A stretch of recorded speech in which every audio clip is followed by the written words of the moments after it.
Pregnant women are dying in this country in historic numbers because of the Dobbs decision, because of Republicans, and because of Donald Trump. These are not stories of abortions. These are women who want their babies. The latest stories we're hearing out of Texas are about two women who had to grieve the losses of their babies, and then they had to pay with their own lives because they were refused medical care. I've talked about this as openly as possible because I've had two miscarriages. The first one passed on its own, painfully and gruesomely. The second one, by today's standards in red states, would have killed me because it required a DNC. So for me, and for a lot of women in this country, 1 out of 4 who suffer from miscarriages, to be exact, this is very personal. These are the stories out of states with bans, and they reveal the grim reality of what it is like to live in a state that says they have exceptions, but don't. That will let the heartbeat of an adult woman stop before they will give her the medical care she needs to live. These two women could be any one of us. They could be anyone we love. This could be our reality everywhere. These are stories that need to be told. At 17 weeks of pregnancy, Josely Barnica grieved the news that she was miscarrying in a Houston hospital bed. The fetus was on the verge of coming out. The doctors should have offered to speed up delivery or empty her uterus to stave off a deadly infection. But they couldn't do any of that because they were in the state of Texas. And in the state of Texas, you have to wait until there is no longer a fetal heartbeat. In the state of Texas, performing those procedures would have been a crime. So Josely waited. Her husband waited. They waited in agony for 40 hours, praying for help that never came. Josely died from an infection in her uterus. An infection that could have been prevented if she had received standard medical care. A 28-year-old woman who very much wanted her baby is gone. Her young daughter is now motherless. Her husband is without his wife because of an abortion ban. On the morning of her baby shower, 18-year-old Nevaeh Crane woke with a headache. Then she started vomiting and was running a fever. Around 3 p.m., her family told her she needed to go to the hospital. She had gone to 2 different emergency rooms within 12 hours, each time returning home feeling worse than before. It wasn't until her 3rd ER visit that Crane was finally moved into intensive care. She was miscarrying. She needed the fetus removed before it made her deathly ill.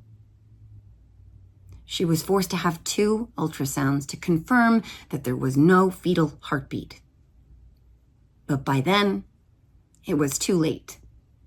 She died hours later after suffering organ failure.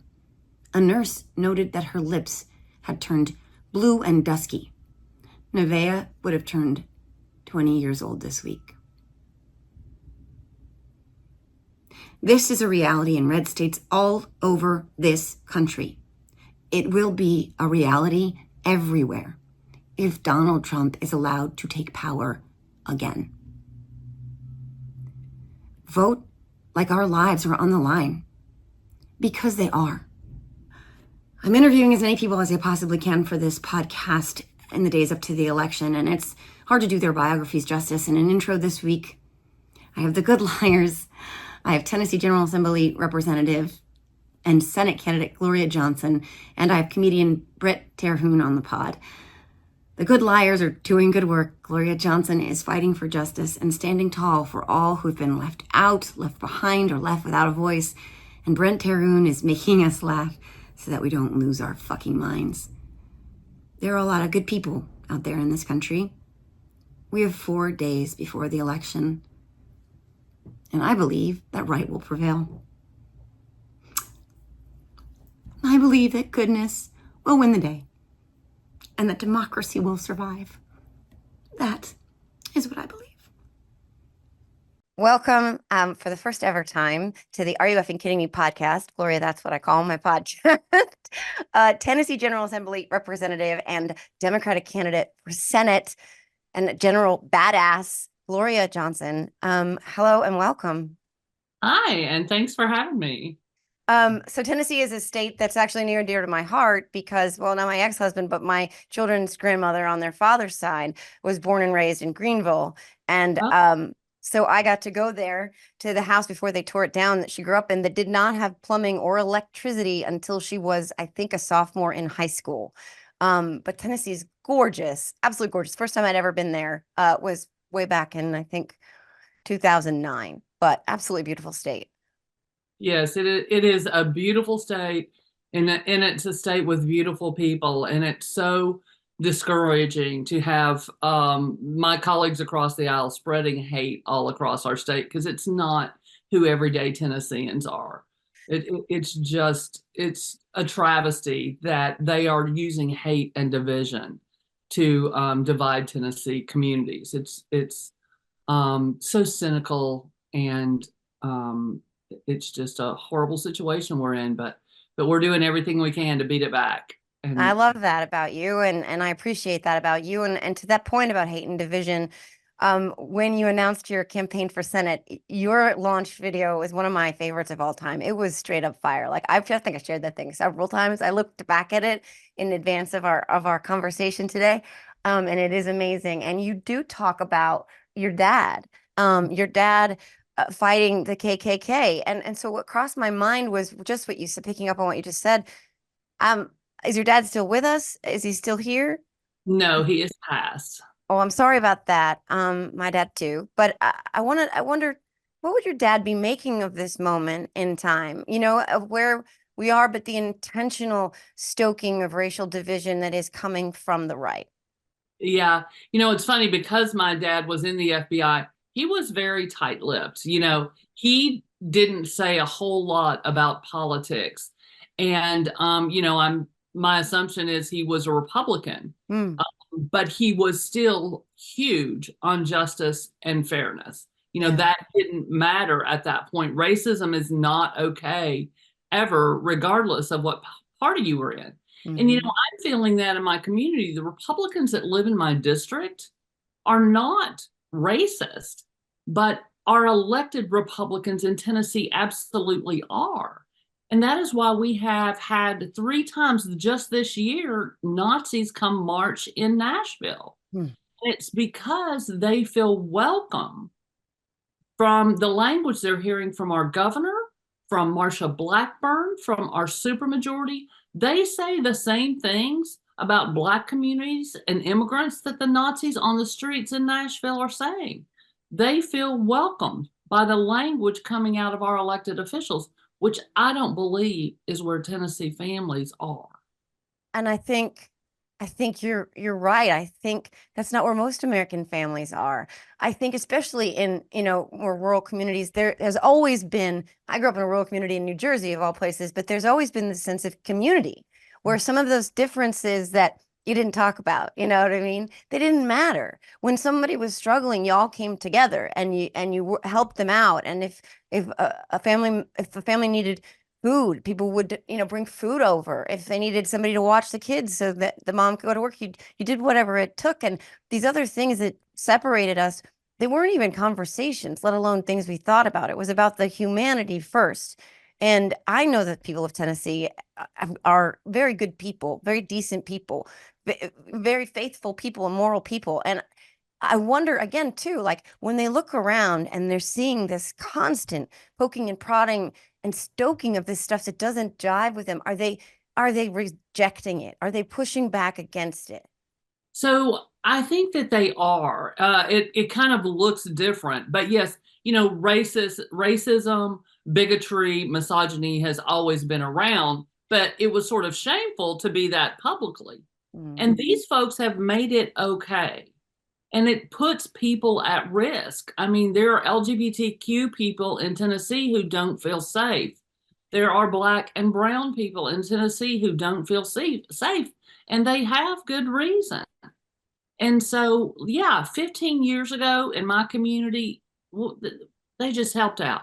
They didn't ask who you loved or where you worshiped or care what color your skin was for the most part. They just chipped in. And I was thinking about this several months ago, and I thought, when did it start? And it truly started with Republican messaging on trying to other people and divide them. And it's because they have no policy to run on in Tennessee. Last year in the state legislature, their biggest thing that they thought was the greatest thing they ever did was give the largest tax break in Tennessee history to corporations. $1.8 billion to corporations who did not need it. 53% of the money went to corporations outside of Tennessee. And, you know, I saw our speaker the other day on a video clip of them touring.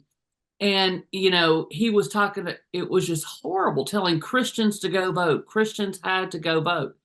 Do you not realize that all Republicans aren't Christians? Right. I mean, and it was just so offensive. He said Democrats don't believe in God. Oh. And, oh, yeah, he said, so he is offending more than half of Tennessee. Right. There, because, I mean, it is just offensive. And if you had something to run on, why aren't you running on that big corporate tax break? Because guess what? They found out Republicans weren't okay with that. It doesn't sound like they're representing the people at all. I mean, it doesn't sound like the constituents in Tennessee are seeing, you know, their elected officials putting their needs first. They're drunk on power. You know, they have a supermajority. We could all, you know, not show up and they could still pass whatever they wanted. And so people are like, why don't we all walk out? Well, you know, when you do walk out, they'll just pass it without you saying anything. Right. So it's tough. And that's why we have got to flip some seats and we have got to win this U.S. Senate seat. So hardworking Tennessee family will have someone who represents their interests. I mean, my opponent, Marsha Blackburn, 2 days before Hurricane Helene, voted no on funding hurricane relief. And East Tennessee, Upper East Tennessee was devastated. People lost absolutely everything. And she voted against that relief. And sorry, go it's ahead. Unbelievable to me. We are a state with one in the top 4 in the country with incidence of diabetes. She voted against capping insulin at $35. What? You know, how do you do that? But for the fact she is number 2 senator in taking big pharma dollars. She's taken almost $2 million from big pharma. And she's to borrow a certain phrase, that's as swampy as it gets, right? And you said, you know, you're not a politician. That's not, you're not, you know, one of those swampy creatures that is going to be taking big money from big pharma. You're what the people of Tennessee want in a representative. You're what we need in the United States Senate. I mean, Marsha Blackburn has gone so far to the extreme right now that she is a rubber stamp on anything Donald Trump says or doesn't say, and then she goes out there and misrepresents reality and spreads mis and disinformation to the detriment of her own people. I mean, we've seen it with hurricane relief that came from the federal government, and like you said, Tennessee, parts of Tennessee I didn't even realize were devastated by Helene, while Republicans are out there promoting Donald Trump, who's saying that FEMA isn't doing anything for these folks, and that's just flatly not true. But let's talk about that, you not being a politician and that difference. That what motivated you to run for office to begin with? Well, I was a teacher. I taught special education for 27 years. And they were taking away a teacher's seat at a table. And by removing collective bargaining rights from teachers. And I knew from what had happened in other states, what that was leading to was the privatization of our public schools. Because the first thing they do is stop talking to teachers about the laws they're passing in education. We're talking about a bunch of insurance salesmen writing legislation for education and rarely talking to educators. And we have had such bad policy, and it's all been leading to privatization through charter scams and voucher scams. The last year, Bill Lee, that was his big thing. We're going to pass this voucher bill that is going to put vouchers everywhere. And the first year, it's going to be a little more limited, but the second year, it's wide open, no matter your income. So basically, we're going to be subsidizing wealthy people's private school education, is what I'm saying. Right. And we know that not only in every state that has had vouchers, the voucher students perform worse than their public school peers. And in Tennessee, we've had a limited, like 3-county voucher program, and every voucher student is doing worse than their public school peers. And they're still presenting it as school choice. Mm-hmm. Now, I'm all for choices, but those choices should be better choices. Why are we going to put our state budget at risk, like Arizona did, for a choice that is worse? It doesn't make sense. It's a scam, and it gets their coffers filled at election time. They spent $5 million this year to beat some of their own Republican senators who were against the voucher scam. And that's who they are. The choice, quote, choice lobby has spent millions of dollars since I first ran back in 2012. And it is, if they cared so much about education, why aren't they investing that money in schools? Why are they investing it in politicians who are anti-public school? Right. And it disadvantages so many children in other red states as well, like Missouri. Our friend Jess Piper's in Missouri. She's been, sounding the alarm on this as well, because they're closing public schools so that now these children can't get the 30, 40 miles or however far it is to the charter schools. And they package it all up and gaslight the public by telling them, oh, this is about choice and about freedom. But it's really not the freedom for everybody. It's just the freedom for a few. Well, that's the thing. The kids I taught for 27 years they will not be accepted by a voucher school. They will not. Right. So you don't have a choice. The school has a choice of who they will accept, but parents and kids do not have that choice. You have to be accepted there. If you're a special ed student, you have to give up your rights as a special ed student through IDA. You have to sign away those rights to be able to attend this voucher school. And that is not right. Yeah. Because it's just unbelievable to me that they are trying to sell this scam, and they've got pollsters out there in Tennessee that are just bastardizing polls to make it look as if people want this. Mm-hmm. And Tennessee did a great job last year fighting back and pushing back. I think that the citizenry really got educated on what vouchers did. We really organized a whole lot of people to come together and push back, and we beat the governor's bill. But this year, after they've taken out some of their members, I'm not sure we'll be able to beat it back again. And once they do this, it's hard to come back from, and it's going to put our budget at risk. Thank you for being a special education teacher. I was a paraprofessional for 7 years. Oh. With preschoolers and kindergartners. Very incredibly special job. What a privilege I had. I could cry. I'm on the edge of tears all day anyway because of these ProPublica stories I'll get to, but I could cry thinking about just how lucky I was to experience those children, but to think about them not having those services that were so crucial for themselves, for their families, and for their peers. Honestly, having those children exposing other children in the general ed population to the children that I worked with was good for everyone. So thinking about them not getting services makes me want to ugly cry. It's heartbreaking. It's not humane. I know, and that's the thing with Marsha Blackburn. She wants to get rid of the Federal Department of Education. That's where special ed funds come from. I mean, I worked with high school kids, and I worked with high school emotionally disturbed behavior disorder kids. And my students were, I was told they'd never graduate. I had a 95% graduation rate with a regular ed diploma with my students because we provided the services they need. They needed counseling. They needed medication through a psychiatrist and to see someone. And we made sure all those things happened and created an environment where they could be successful. And my kids, a lot of them went on to 4-year colleges, 2-year colleges, technical schools, and a couple of them went to full 20-year careers in the military because they got those programs that they needed. And Marsha Blackburn wants to take those away. That makes me so happy, the success stories. I'm not at all surprised. I know the power of a good teacher. I know the power of the human spirit, and I know that challenges be damned, that these young people are capable of amazing things.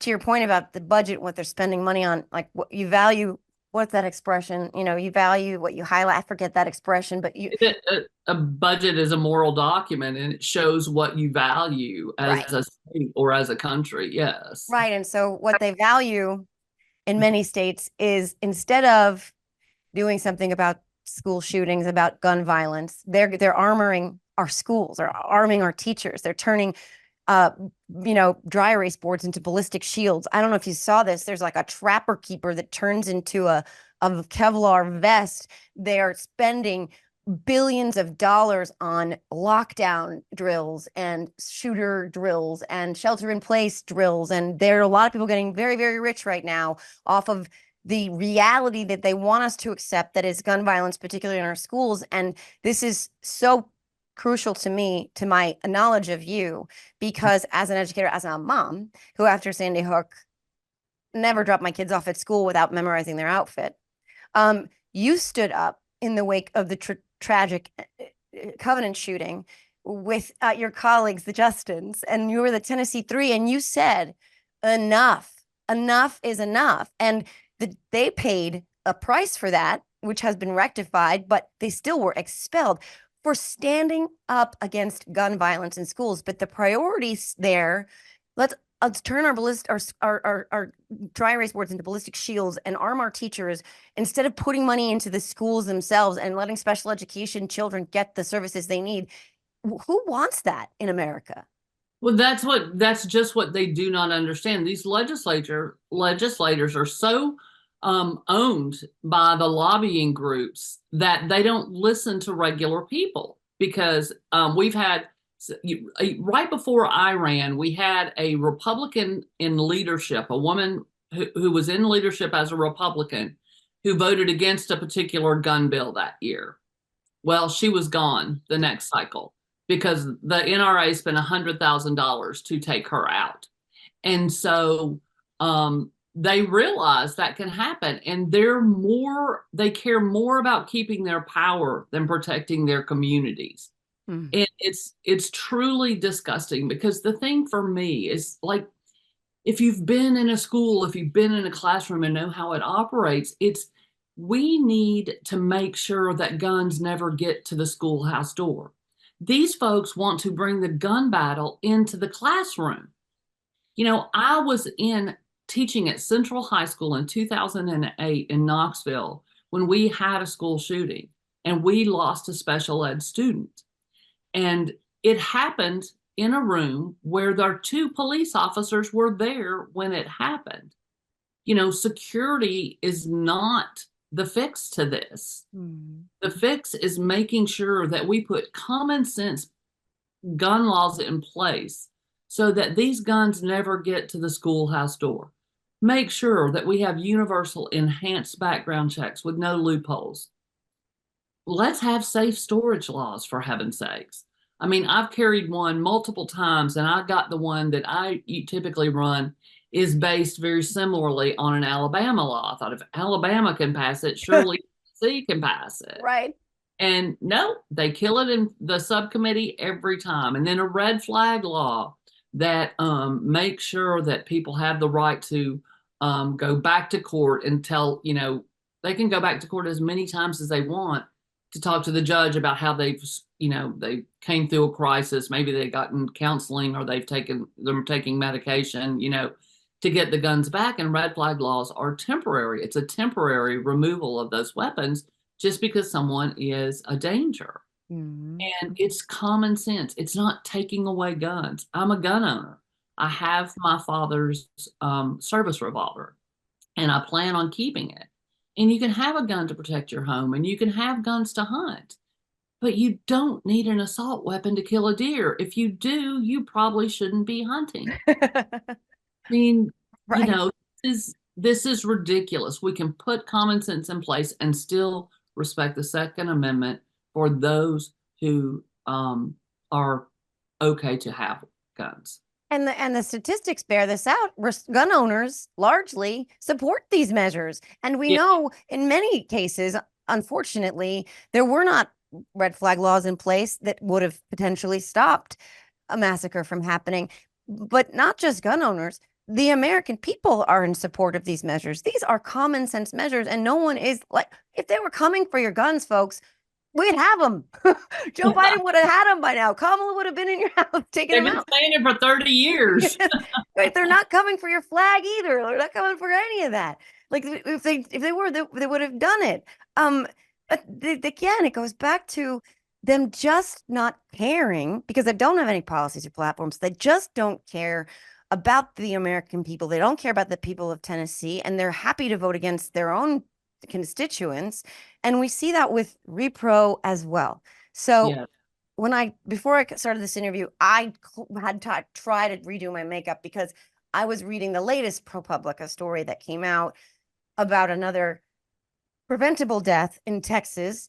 This one was an 18-year-old girl who, I'm trying not to cry, who was having her baby shower when she began to miscarry and went to not one, not two, but 3 emergency rooms and was denied care essentially because in Texas, first one, they were all misdiagnosing, but then they weren't sure if there was a fetal heartbeat. And in Texas, her heartbeat, apparently not the priority, the fetal heartbeat comes first. And so it went so long. And so far, this is the second case we've learned about this week, that she died. And this is a reality all over this country right now that we're only learning about in the wake of these extreme bans. Texas went first because of Abbott's extreme awfulness. He's special in that way, but he gave us this opportunity to have this grim data, which is not what I want to call these deaths because it's not data. But we have another story this week in Texas as well. We have Amber Thurman, et cetera. Kate Cox and Amanda Zorowski out there saying this is what's happening. And you have been sounding this alarm in Tennessee as well, because you're looking at deserts where reproductive care just does not exist anymore for women, for girls, screenings, pap smears, none of it. This is not about abortion. This is about so much more than that. Right. I mean, it's the same with gun violence and with abortion. The number's about 80% that Tennesseans now favor gun sense laws and favor abortion. Now, those 80% don't agree on exactly where a line is or things like that, but even MAGA Republicans believe in exceptions for rape, incest, and life of the mother. But our Republican supermajority and Marsha Blackburn do not. So think about, this is what keeps me up at night, thinking about women and girls in Tennessee. We are a state that forces a 10-year-old to carry her rapist baby. We give more rights to a violent rapist. A violent rapist has the right to choose the mother of their child. But a woman or a 10-year-old girl cannot make a decision with their families to not have their rapist baby. That is sickening and barbaric. And we know that women die at 2 times, children carrying a pregnancy die at 2 times the rate of adult women. And we know that maternal mortality, Tennessee is one of the highest states for maternal mortality, with 3 times the number for Black women. And then on top of that, we've got a situation where 46% of the counties in our state have no OBGYN. And more than a third of the state has no delivery room. So asking a child to carry it, we're forcing a child to carry a pregnancy where they could be an hour to an hour and a half away from the care that they need. This is putting women and girls' lives at risk.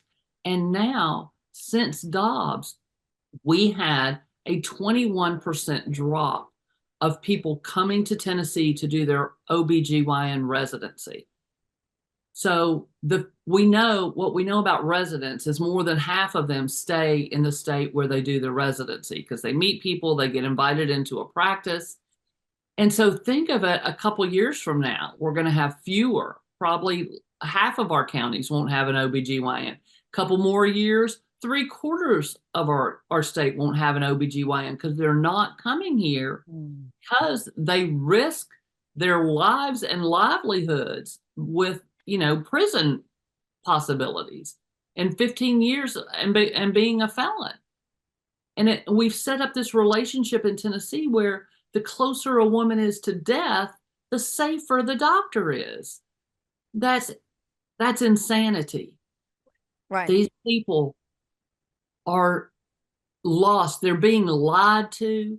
You know, I get so angry when I hear them say, and Marsha Blackburn said this about me, that I'm for a baby being born and then killing it after it's born.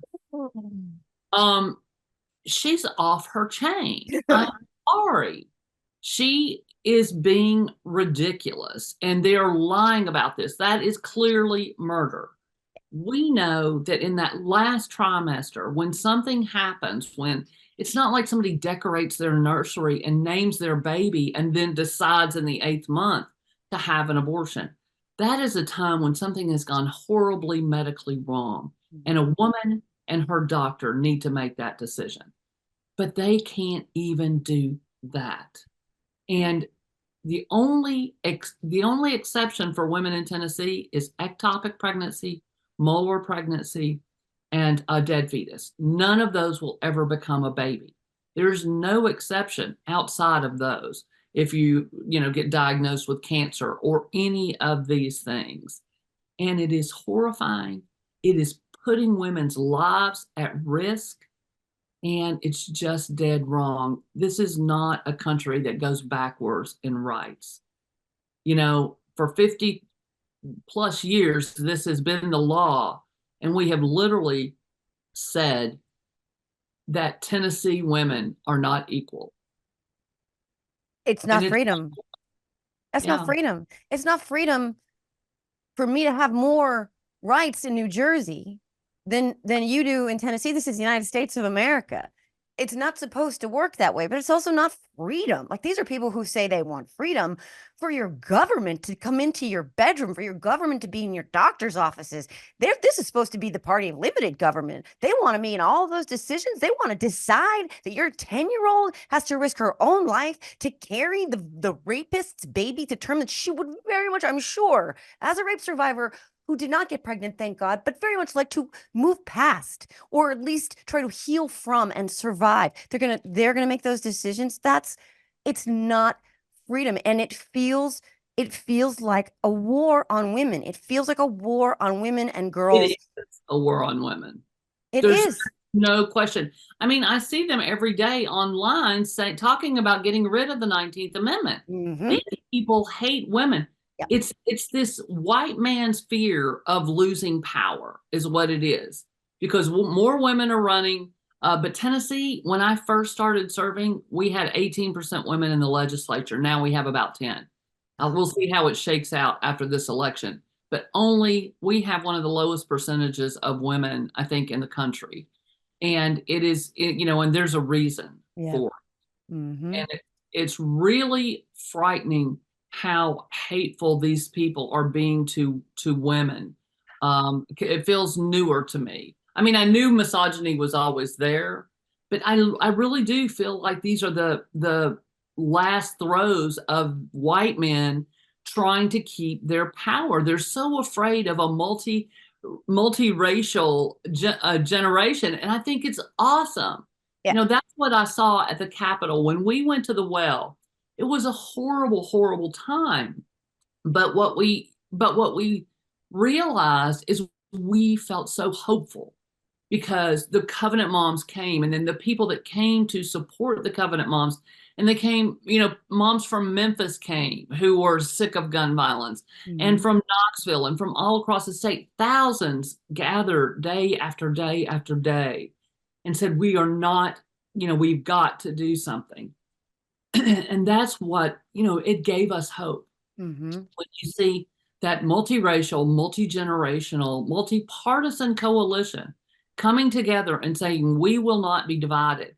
And they are still together with us. They know that Republican politics is a politics of division. They want to pit us against each other, they want to, cast one group against another and all of that. And we are not standing for it, and we are fighting back, and I hope we can show them in this election that we do not get to justice through hate. We get to justice through love. And that is what we are fighting for.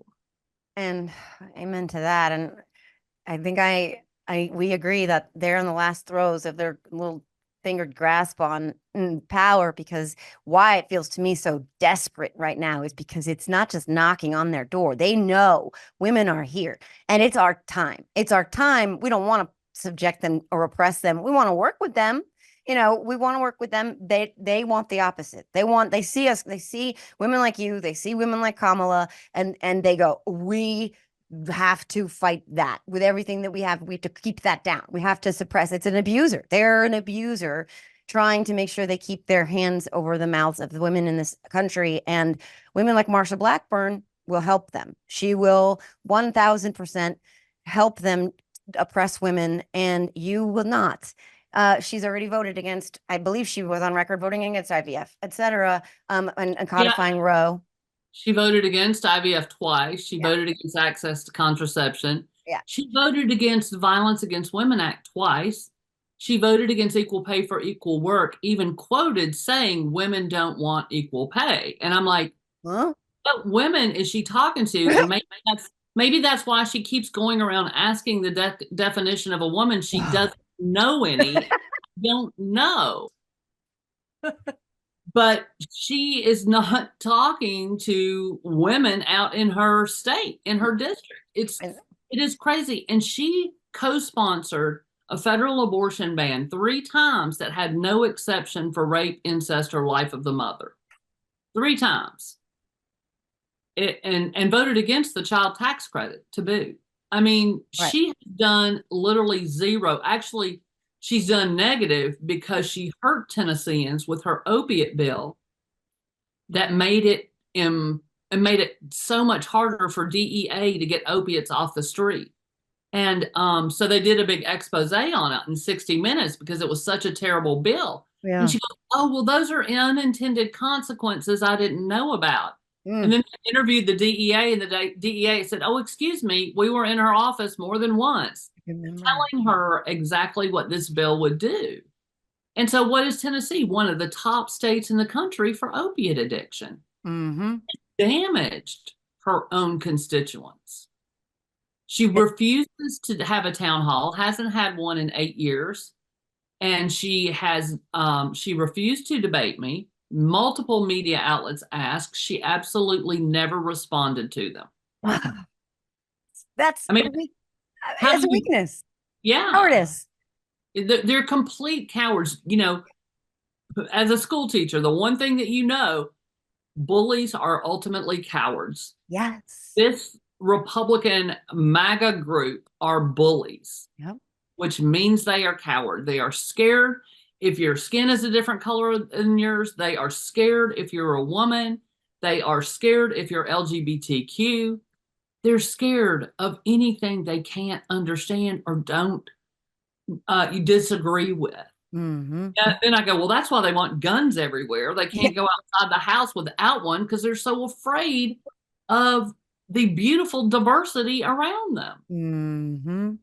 Well, Jimmy Carter's hanging on, and he, believed in the tapestry of America. And if Jimmy Carter's going to stick this one out for as long as he can, so that we can see that tapestry come into view, then we're going to keep fighting and talking to badass fighters like you, Gloria Johnson. Any closing thoughts that you'd like to leave my viewers and listeners with? I did want to say one thing, going back to when you first asked me a question, talking about, Tennessee fighting back. There are probably 1/5 or to even less Trump signs than there were 4 years ago. I've never seen anything like it because I committed to go to all 95 counties in this election, and I have gone to all 95, every rural county, and driving through 2 and 3 rural counties a day, and I'd see 2 Trump signs. So something is different because 4 years ago, they were everywhere. Not only were they there 4 years ago, they kept them up till 2022. Gone. So I don't know if people are ashamed. I think it's people are ashamed of their candidate. I think some people are still going to go hold their nose and pull an R. I think some people are going to not go. And I think I know some people are voting for Kamala Harris. And they've told me that over and over and over again. That's happening. Yeah. So I think Tennessee is going to look different this year.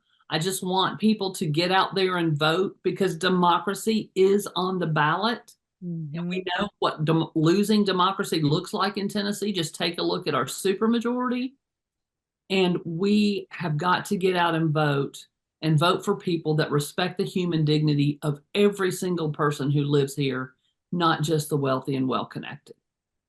Well, thank you. And Jess Piper always points out that she's like, Joe, we live in this sort of tyranny here in Missouri as well. And then we're seeing in Texas what that looks like, what it looks like to live under that kind of rule with this, the Republicans pulling all the strings and women are dying, girls are dying. This is vote like your lives depend on it, because they literally do. Well, I'm going to go ugly cry and just download in this conversation and how powerful you are and how much you inspire me. Thank you, Gloria Johnson. See, there comes the ugly cry. This concludes this episode of the Are You Effing Kidding Me podcast. I say a phrase I get to say more than ever, but we are so close to the election. We are so close to realizing Jimmy Carter's vision for that tapestry of America, and that women are going to be the change we seek. And Gloria Johnson, you are absolutely amazing. Thank you so much.